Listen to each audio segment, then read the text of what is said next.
ஞான பக்தி மார்க்கங்களுடைய ஏற்றத்தாழ்வுகளைப் பற்றி விளக்க வேண்டும் என்ற பக்தரின் கேள்விக்கு, எந்த வழியில் சாதனையை ஆரம்பித்தாலும் இறுதியில் அது ஞானத்திலேயே முடிவு பெறும்.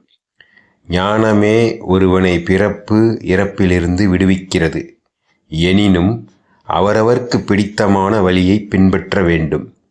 உண்மையான ஞானமும் உண்மையான பக்தியும் ஒன்றே. ஞானி விசாரத்தால் ஆன்மா ஒன்றே உளது என்று உணர்கிறான்.